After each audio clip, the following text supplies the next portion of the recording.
Le développement du drone S-70 commence en juillet 2012, lorsque Sukhoi est choisi pour conduire un projet de développement d'un drone lourd d'une masse comprise entre 10 à 20 tonnes.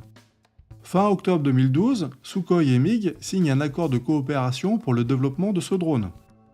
Début 2019, le troisième prototype du Su-57 est utilisé pour élaborer une partie des systèmes du projet S-70.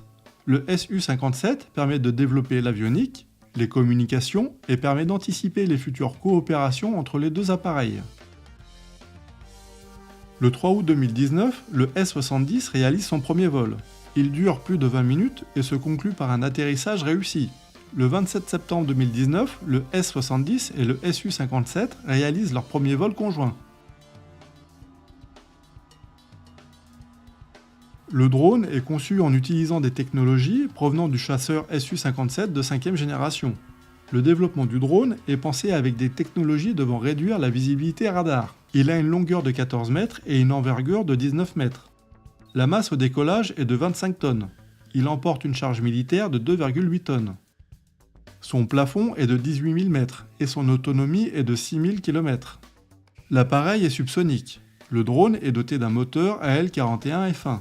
Ce moteur équipe également le Su-57 et le Su-75 Checkmat.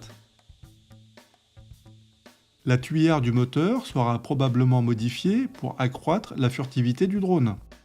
Le drone doit pouvoir agir seul mais également en tandem avec le Su-57. Le radar et le système de communication permettent des liaisons de données entre les appareils. Le S-70 peut donc étendre le champ de vision radar pour d'autres avions de combat. Le drone peut désigner des cibles permettant aux avions de combat d'utiliser des armes à longue portée sans entrer dans la zone d'action de la défense aérienne ennemie. Il semble que le Su-57 devra travailler avec 4 S-70 maximum. Il est très probable que d'autres types d'appareils équipés de liaisons de données puissent également utiliser le S-70 en tant qu'allié. Il est fort probable que le drone puisse être utilisé pour des missions de guerre électronique et de reconnaissance. Surtout, le drone pourra réaliser des missions de frappe au sol et de combat air-air. En 2020, le drone a tiré avec succès des missiles air-air et en 2021, le drone a largué des bombes non guidées de 500 kg. Les munitions pourront être transportées dans ses soutes ou sur des supports disposés sous les ailes. Grâce à ses caractéristiques furtives, le S-70 pourra donc ouvrir la voie au Su-57, voire au futur bombardier stratégique PACDA dans les zones fortement défendues.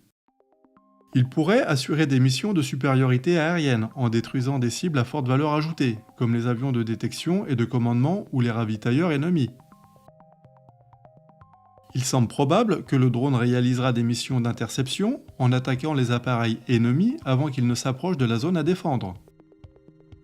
Il reste à voir comment la question de l'intégration de l'armement hypersonique sera abordée. Il semblerait que des versions réduites du Kinzhal ou du Zircon soient en cours de développement. Cet armement donnera au drone S-70 une dimension stratégique.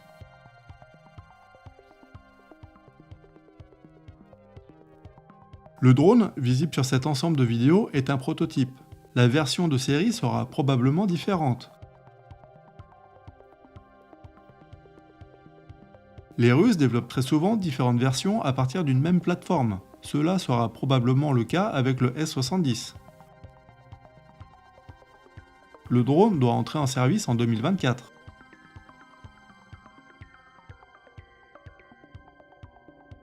Si vous avez aimé cette vidéo, le pouce en l'air fait toujours plaisir, tout comme l'abonnement à la chaîne.